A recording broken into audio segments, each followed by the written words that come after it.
Saya ambil dari 2 Petrus pasal 3 ayat 11. Jadi, jika segala sesuatu ini akan hancur secara demikian, betapa suci dan salehnya kamu harus hidup. Sahabat yang terkasih dalam Tuhan, 2 Petrus pasal 3 ayat 11. Sekali lagi saya bacakan. Jadi, jika segala sesuatu ini akan hancur secara demikian, betapa suci dan salehnya kamu harus hidup. Suatu hari ada seorang traveler, ya, seorang turis, ya, yang melakukan perjalanan mengunjungi seorang misionaris, seorang pemberita Injil. Yang dalam perjalanan traveling ini, dia mampir, dia tahu di daerah tersebut ada seorang hamba Tuhan, seorang pemberita Injil yang luar biasa dikenal di daerah tersebut, yang berhasil dalam kehidupannya 20 tahun mengabdi. Dari mulai daerah itu miskin, kumuh, begitu sulit, sang misionaris ini, sang penginjil ini dengan hati misi masuk memberitakan kebaikan Tuhan, menyatakan kasih Tuhan dengan belas kasihan kepada orang-orang. Dia hidup di daerah yang bau, yang kumuh, yang begitu tertinggal. Dia membuka sekolah, dia membuka les kursus, dia mengabdikan hidupnya bagi orang-orang di sana. Hati yang penuh dengan belas kasihan. Sahabatku yang terkasihan Tuhan, sang traveler ini, yang traveling ini, dia mampir, dia kenal hamba Tuhan ini, dia mampir dan dia datang ke rumahnya. Betapa terkejutnya dia. Dia melihat hidup misionaris ini begitu sederhana. Dia masuk rumah, ketika dipersilakan masuk, dia lihat kanan, dia lihat kiri. Dia bingung. Belum duduk, dia langsung nanya, "Pak Pendeta, ini perabotan rumahnya mana?" "Oh, perabotnya nggak ada." Saudara tahu, sang hamba Tuhan misionaris ini bingung lihat dia bertanya begitu. Ditanya perabotnya mana, dia bingung. Saudara tahu jawabannya apa?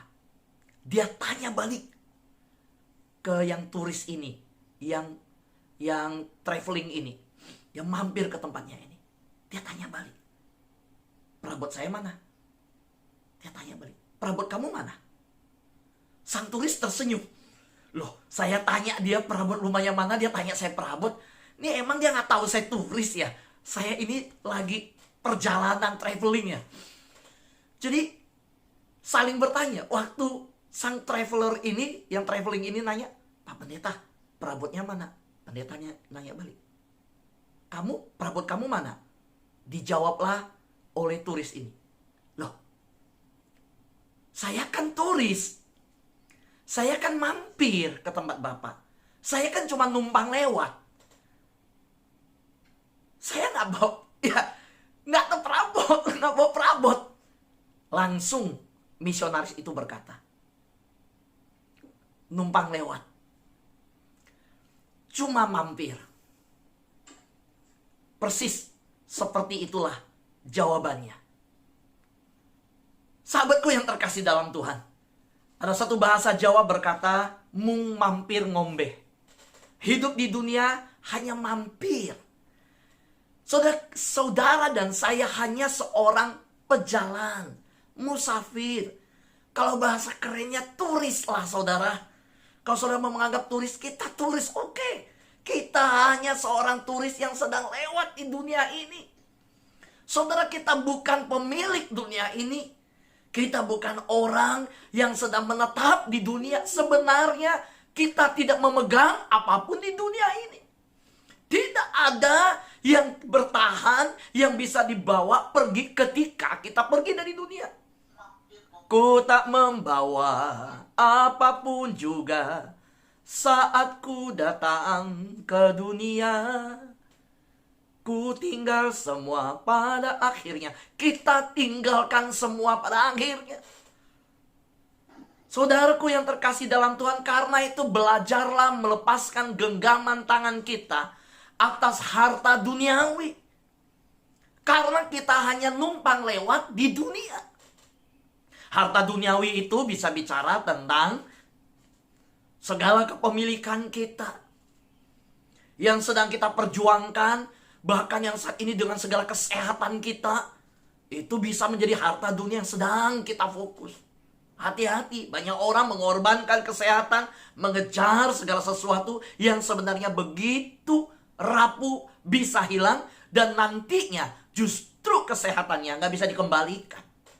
Sahabat yang terkasih dalam Tuhan, pagi hari ini saya mengajak kita bersama-sama menyadari bahwa belajar melepaskan genggaman tangan kita atas harta duniawi kita itu penting. Kenapa? Karena kita hanya numpang lewat di dunia.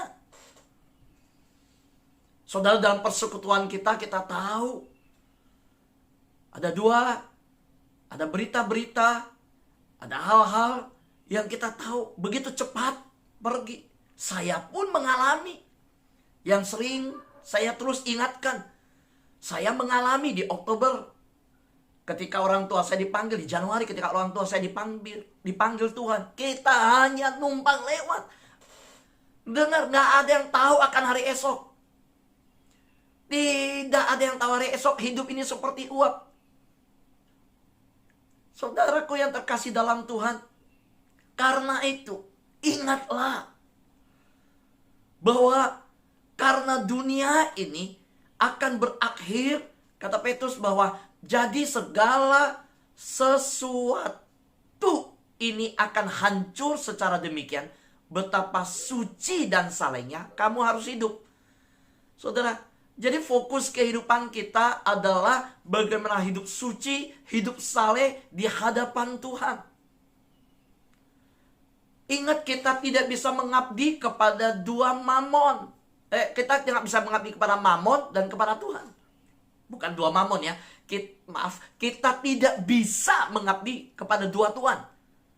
Mamon atau Tuhan. Gak bisa. Sahabat yang terkasih dalam Tuhan. Karena itu hidup jangan dikuasai ketamakan dan keserakahan. Karena hidup seseorang tidak bergantung pada banyaknya harta yang dimiliki. Yesus berkata bahwa kalau engkau setia kepada yang satu, engkau gak mungkin setia kepada yang lain. Di dalam bahasa ya, kalau ada orang Hakka di sini, orang tua saya sering mengajarkan, berkata, satu kaki, satu badan, ya, satu orang gak bisa menginjakkan kaki di dua perahu. Saudara bisa naik perahu dengan satu kaki di sini, satu kaki di sini. Kalau perahu itu semakin menjauh, badan kita kebelah. Dan percayalah, mamon dan Tuhan pasti gak mungkin bisa ketemu. Pasti berbeda arahnya. Saudara, kalau satu hati kita di mamon, satu di Tuhan, Alkitab bilang gak bisa. Sudah mengingatkan, di mana hartamu berada, di situ hatimu berada. Sahabat yang terkasih dalam Tuhan, hidup jangan dikuasai ketamakan dan keserakahan. Karena hidup seseorang tidak bergantung pada banyaknya harta yang dimiliki. Ingat, firman Tuhan dalam Matius pasal 6 ayat 19 sampai 20 berkata, jangan menimbun untuk dirimu sendiri harta di bumi. Jangan. Mengapa? Dikatakan tempat ngengat dan karat merusak. Di bumi ini tempat ngengat dan karat merusak. Dan tempat pencuri membongkar serta mencuri. Akan tetapi, kumpulkan untuk dirimu sendiri harta di sorga. Tempat ngengat dan karat tidak merusak, dan tempat pencuri tidak membongkar serta mencuri. Oh, haleluya, kita diperingatkan sedemikian oleh firman Tuhan. Bahwa apa yang kita kumpulkan, apa yang kita sediakan, haruslah sesuatu yang bernilai kekal. Karena itu dikatakan antara bumi dan surga diperbandingkan di ayat ini.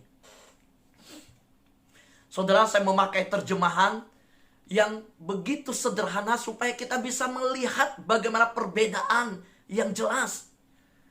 Dikatakan di ayat 19, jangan menimbun untuk dirimu sendiri. Sekali lagi, untuk diri sendiri. Kita tahu orang kaya yang tidak menghiraukan Lazarus. Dia makan di meja, dia begitu kenyang, bahkan anjing pun dia tidak usir. Yang menjilat, yang ikut makan, berebutan makan dengan Lazarus. Dia bukannya menyediakan makan dan persiapan, dia bukan dengan hartanya menyediakan untuk orang yang membutuhkan. Tapi dia justru membiarkan orang yang membutuhkan berebutan dengan binatang di bawah mejanya. Firman Tuhan berkata, matilah Lazarus. Memang Lazarus lebih awal meninggal. Bisa. Kekurangan gizi, kekurangan makan, kekurangan perlindungan, selimut yang hangat karena sakit penyakit, kekurangan jaminan segala macam. Lazarus bisa duluan. Tapi ingat, ternyata Lazarus yang duluan itu justru membuat kaget sang orang kaya yang meninggal belakangan. Karena dia melihat, loh kok Lazarus ada di sana?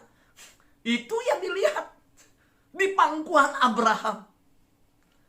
Mulailah dia mengerti dalam rasa sakit, dengan keadaan panas namun tidak bisa reda panasnya. Bisa merasakan sakit, tetapi sakit itu tidak bisa dihentikan, tetap bisa dirasakan. Di mana kegelapan, gertak gigi dan tangisan di sana mendengung setiap hari. Itulah tempat neraka. Firman Tuhan berkata, hindarilah tempat itu, karena itu bukan tempat saudara. Janganlah ada di sana, dan biarlah hidup kita bukan ke sana. Saudara, di sana tempat yang gelap, tempat gertak gigi, dan tempat tawanan dirantai dan dibakar dan disiksa. Jelas di dalam perkataan Yesus yang mengatakan bahwa dia kehausan. Dalam perumpamaan itu Yesus mengatakan, dia meminta, celupkanlah, Bapak Abraham minta Lazarus, celupkan jarinya, teteskan kepada aku. Abraham berkata, tidak bisa. Antara engkau dan Lazarus ada tempat, ada jurang yang tinggi, ada jurang yang memisahkan. Engkau tidak bisa. Dan apa yang terjadi? Firman Tuhan berkata, engkau sudah menerima segala sesuatu yang baik pada masa engkau hidup. Maka ketika di dalam kematian, alam kematian itu, Lazarus menerima apa yang baik. Saudaraku yang terkasih dalam Tuhan, yang mengejutkan adalah orang yang di dalam kepanasan teriakan ini bahkan mengingat penginjilan. Nah, kalau kita yang hidup gak mengingat penginjilan, kita harus belajar bertobat dari kebenaran firman ini. Kenapa saya katakan demikian? Dia ingat saudaranya, Bapak Abraham, sululah Lazarus bangkit. Dia masih punya hati nurani. Setelah dalam keadaan demikian dia mulai sadar. Jangan sampai orang tuaku ke sini. Jangan sampai kakak adikku ke sini. Jangan sampai saudara-saudaraku masuk ke sini. Aku udah masuk cukup. Aku udah menderita cukup. Aku yang alami udah aku tanggung. Tapi jangan mereka ke sini. Mereka harus menanggung penderitaan ini. Jangan. Saudara, kalau saya ingat sahabat doa yang WA saya, Pak Fu tolong ajak saudara saya. Doakan saudara saya yang di rumah sakit. Doakan sepupu saya. Doakan kakak saya. Doakan ipar saya. Wah, saya bilang puji Tuhan. Saya menemukan banyak sahabat doa, ya, yang membawa kakak adiknya. Saya tahu di sahabat doa ini ada yang bawa kakaknya. Pak Fu ini kakak saya diajak. Pak Fu ini adik saya ajak. Ini di sahabat doa. Ada satu rombongan yang keluarga semua. Puji Tuhan. Sudah kalau kita lihat orang kaya yang di dalam neraka pun ingat saudaranya. Ingat. Jangan mereka masuk ke sini. Saudara, dan Abraham berkata, gak bisa. Kamu meminta Lazarus bangkit supaya orang bangkit kalau datang mereka lebih percaya. Enggak. Pada mereka sudah ada kitab para nabi. Kalau mereka tidak mau bertobat, baca itu, gak akan bertobat.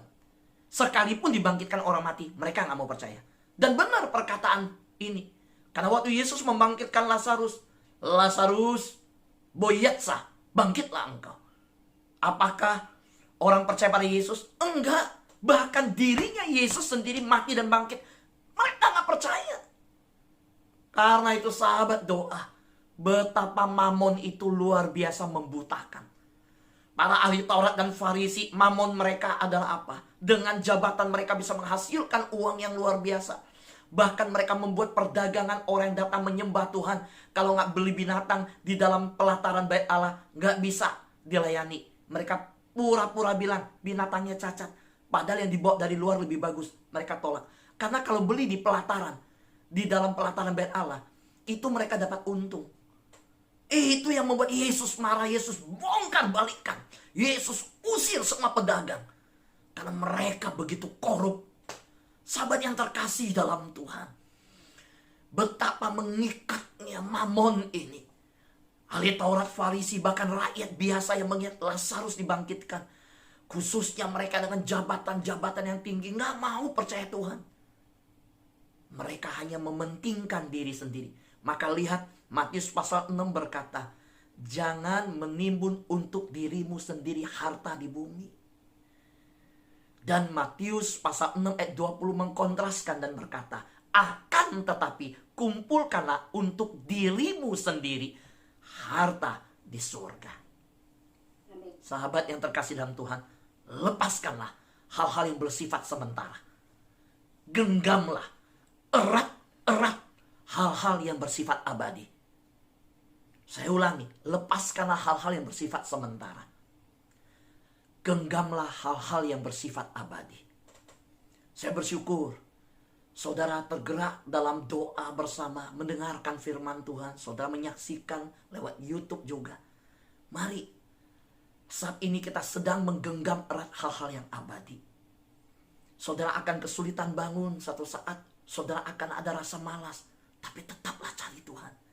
Karena saudara sedang mengumpulkan harta di sorga. Saudara juga ingat, kalau Tuhan pakai hidup saudara untuk menjadi berkat bagi semua orang, jadilah pribadi yang memiliki belas kasihan seperti hati Yesus. Genggamlah erat-erat hal yang abadi. Saya ingatkan sekali lagi, kalau ada satu orang bertobat, malaikat di surga bersorak-sorai. Tapi kalau engkau menambah harta di bumi, malaikat bilang biasa aja tuh. Bahkan ketika engkau membawa emas dan hartamu masuk surga, malaikat bilang taruh di luar, jangan bawa masuk. Kamu taruh di luar, malaikat bilang itu sampah, jangan buang sembarangan. Emas itu sampah. Waktu saya dengar humor ini saya ketawa. Emas dianggap sampah di surga. Oh iya, jalan di surga dari emas, dindingnya dari emas, semua kota ilahi itu dari emas. Karena itu, biarlah hati kita berpaut kepada hal-hal yang abadi. Lepaskanlah hal-hal yang bersifat sementara. Genggamlah erat-erat hal-hal yang bersifat abadi. Amin. Tuhan berkati